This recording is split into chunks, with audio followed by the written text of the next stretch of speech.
Question number 18. In the given figure, graph of two linear equation are shown. The pair of these linear equation is. देखिए यहाँ पर ये दो linear equation का graph है ऐसे, तो यहाँ पर देखिए ये आगे जाके मिल जाएगा ना।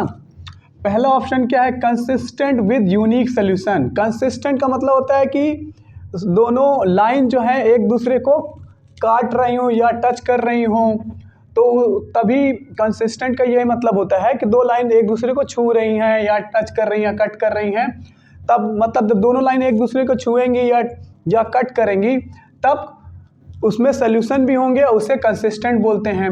यूनिक सोल्यूशन मतलब होता है कि एक सोल्यूशन होगा, मतलब एक जगह वो कट कर रही है, दोनों लाइन एक जगह कट करती है तो उसे बोलते हैं यूनिक सोल्यूशन। तो यहाँ पर वही हो रहा है, दोनों लाइन को एक जगह पर ये काटेगी, दोनों लाइन एक दूसरे को एक जगह पे काटेंगी तो यूनिक सोल्यूशन है। कंसिस्टेंट मतलब हाँ इसमें सोल्यूशन है, तो ये वाला ऑप्शन हो जाएगा।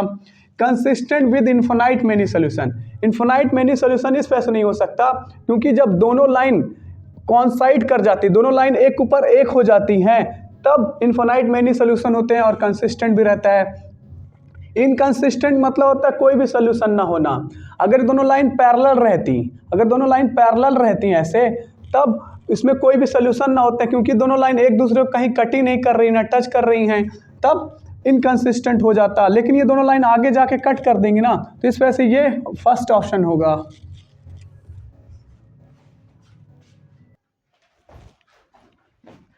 Question number 19. Assertion: the tangents drawn at the end point of a diameter of a circle are parallel.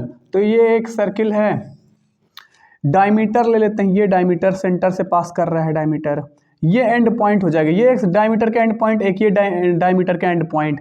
इन दोनों एंड पॉइंट पर टेंजेंट बनाए जा रहे हैं, एक ये टेंजेंट बनाया गया, एक ये टेंजेंट बनाया गया। तो कह रहा है कि ये जो टेंजेंट्स दोनों होंगे ना, दोनों टेंजेंट्स पैरेलल होंगे। चलिए हम चेक करते हैं दोनों टेंजेंट पैरेलल है कि नहीं। अगर पैरेलल होंगे दोनों टेंजेंट तो बोल दूंगा असर्शन इज ट्रू। तो देखिए यहाँ पर जो डायमीटर होता है ना वो सेंटर से पास करता है, तो यहाँ पर ये रेडियस हो जाएगा और ये टेंजेंट, जो टेंजेंट होता है वो रेडियस के परपेंडिकुलर होता है, यहाँ 90 डिग्री बन जाएगा। सिमिलरली ये टेंजेंट है और ये रेडियस है, टेंजेंट और रेडियस दोनों आपस में परपेंडिकुलर होते हैं तो यहाँ 90 डिग्री बन जाएगा।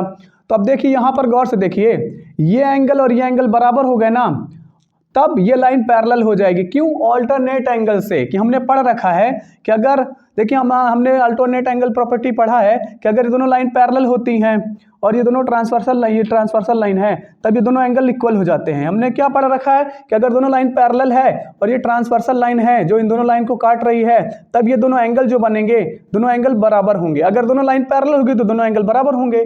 अब इसका कन्वर्स क्या होगा? इसका कन्वर्स ये होगा कि अगर ये दोनों एंगल इक्वल हैं, अगर ये दोनों एंगल इक्वल हैं तो ये दोनों लाइन पैरेलल हो जाएगी।